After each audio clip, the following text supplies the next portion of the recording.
Good morning guys, welcome to Papa Don and Papa Bud's channel. Dito tayo sa labas ngayon. Magsasizing po tayo ng railings. At saka bibilangin natin kung ilan natira dun sa 61 na railings. Kung may namukbang ba. Tinanggal na natin yung mga heights nila. Tinanggal muna natin yung mga heights nila. Ayan, para mabilis natin sila makuha. Tapos gumawa na rin tayo ng yung floating na basket para di lumulubog, para pagkakuha natin sa kanila mabilis na silang ilagay na ilagay dyan, tapos saka natin bibilang. So tara, umpisahan natin guys.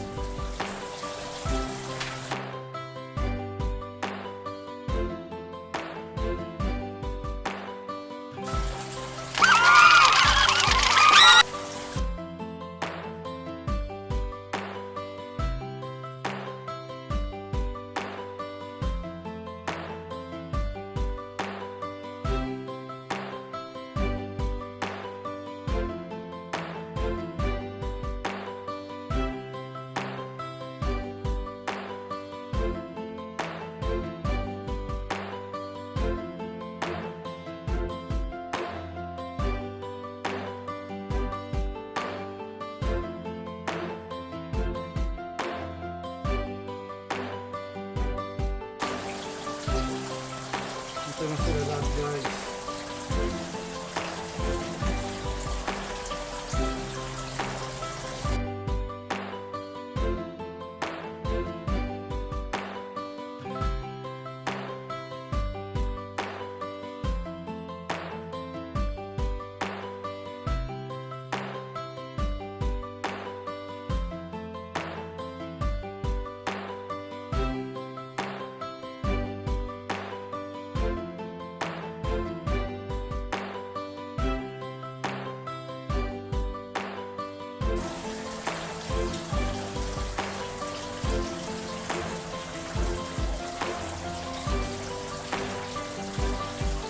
$35.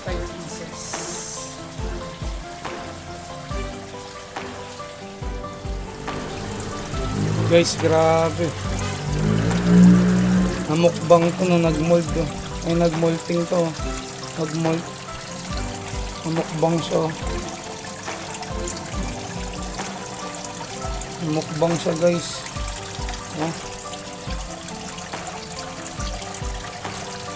Hindi niya yung itsura. Nawalan ng bigote. Tapos isang panipit na lang yung natira. Ito nga tayo. Isang panipit na lang yung natira. Tapos wala na yung walong paan niya. Namukbang siya. Nagpalit ng balat. Papakawala natin sa sila. Kawawa naman. So ito yung medyo magkakasizing na. 1, 2, 7. Ito magkakasing na. Check natin yan yung ano. Check natin gender niyan. Tapos nalagay na natin sila dun sa kabila. Yung kung sino yung lalaki dyan, lagay natin dun sa kabila. Yan.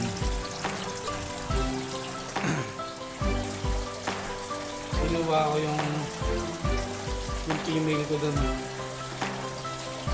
Grabe diferensya naman.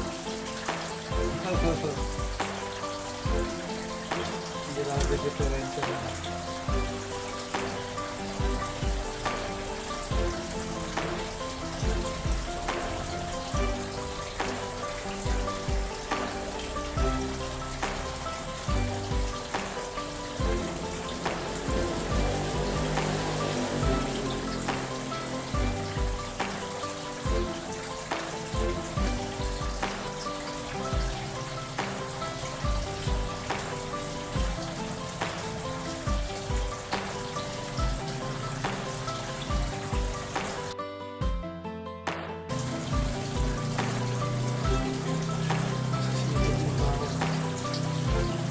Malambot lang yung ano niya. Malambot lang yung shell niya. Nakaka-mold lang nito. Ito pala yung bagong mold dun sa malaki.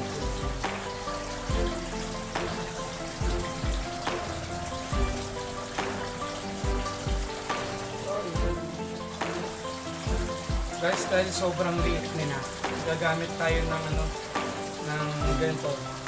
Yung pang ano sa relo. Pwede hindi natin makita. Hindi natin makita yung gender pag sa mata lang. No? So, gagamit tayo nito sa relo. Kaya sila ng tubig.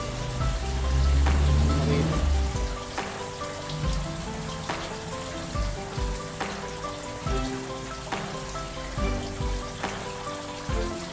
Tingnan natin anong gender nito ngayon. Kasi ganun naman ang tubig. 80%.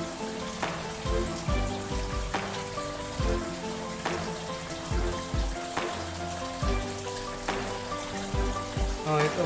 Babae. Babae ito. Okay. Oops. Patakas ka pa. Check mo na kita. Anong masakit mo?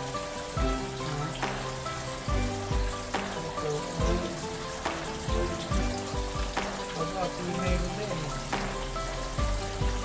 Madalang kasi ang pagtingin ng gender ng lalaki, ang hanap ng lalaki is may pula yung kulo niya sa ilalim. Diba ito yung kulo niya? Pag ganito yung kulo niya, yan. Nandito yung pula. Kaso dahil bata pa sila, guys, hindi pa lalabas yung kulay pula niya. So dito natin titingnan mismo sa gender nila sa may mga paa nila. Ilalim.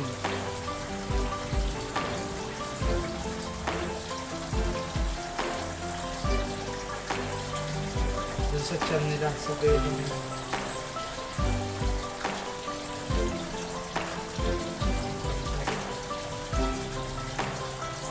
Bigot mo.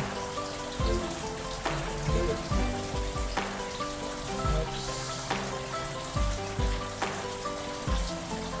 Ay, ito ano to?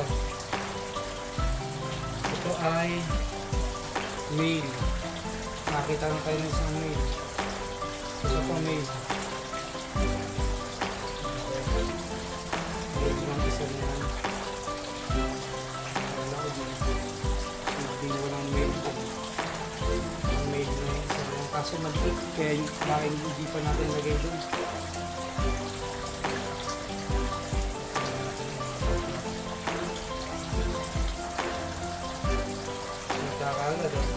Female. Female to female.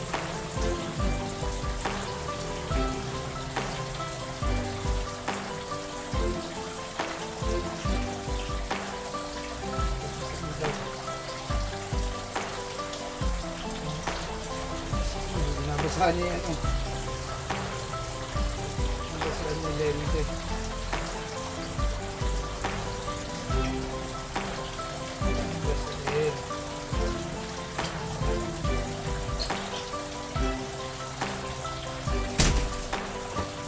May female again.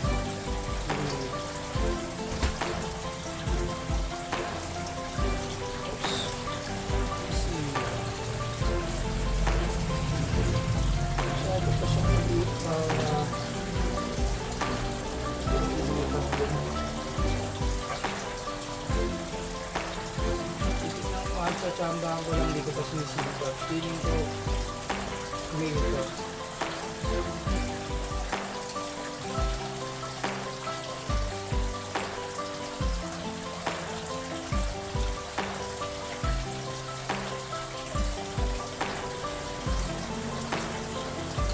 Male nga.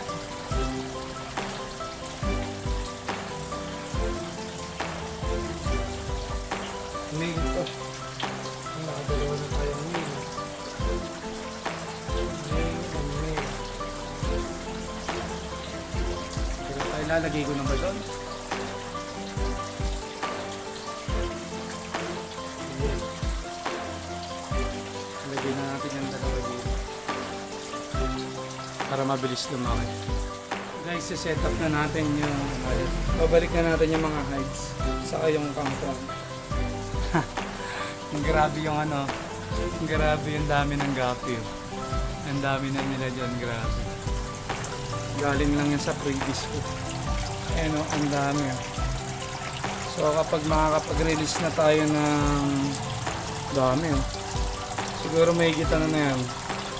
40 siguro mga nasa 70 plus na yung ano, mga gapi. Grabe sa dami. Pag pwede na tayo mag-release ng crayfish, gagawin natin crayfish yan. Ang strain nga pala ng gapi natin, ano, full black FBG full black.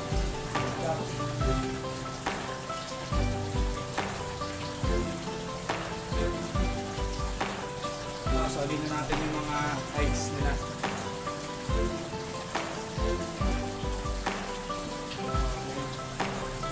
Solid na natin yung mga hides nila. Guys.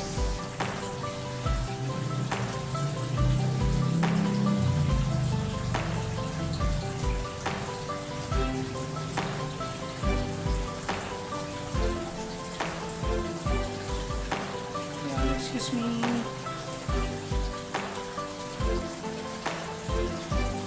Pasok ko na agad sila. Alam na yung bahay na yun. Ang naipit na isa.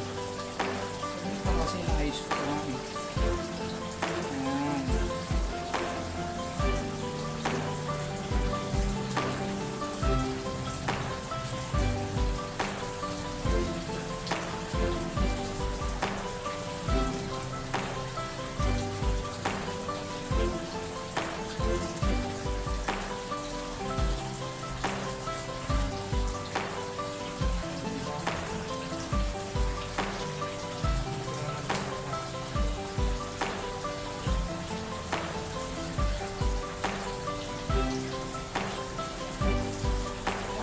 Simple ang hides natin.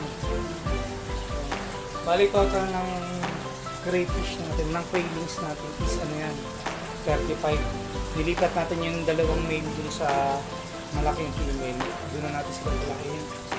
Hindi natin alam kung namumukbang sila ng dalawang female na malaki dun yung adult. So yun, nandun na yung dalawa, bali 33 na lang dito. Sana walang kasi nung nakaraan huli dito 38 yan. Ay, hindi, 40, ano pala, 42. Tapos bumaba ng 35. Ay, bumaba ng 38. Tapos ngayon 35. So, nagkakamukbangan sila. Nagkakaroon ng mukbangang pangyayari kapag bagong molting sila. Ayun, nakatulog. May nagdidigmaan. Diba?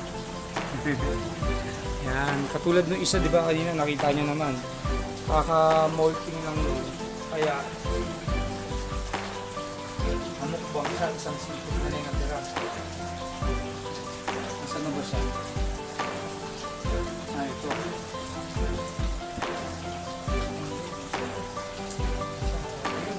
Ayun pala siya sa corner. Andun siya sa may corner. Ayun o. Ayun siya o. Ayun siya guys o.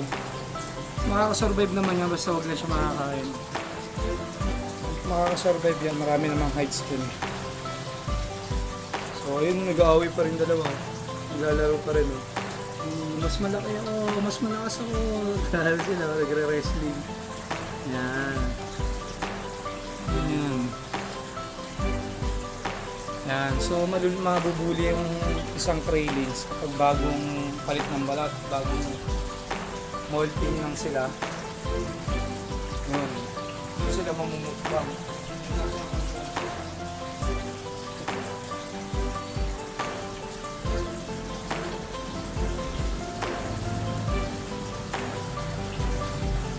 Tapos syempre ito, pangko. Taguan ng mga isda.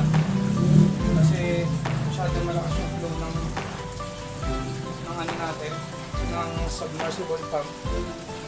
So malakas yung bagsak ng tubig. So lalagay tayong kangkong para mabawasan yung galaw ng tubig. Diyan magtatago yung mga female na magdadrop na. Yan.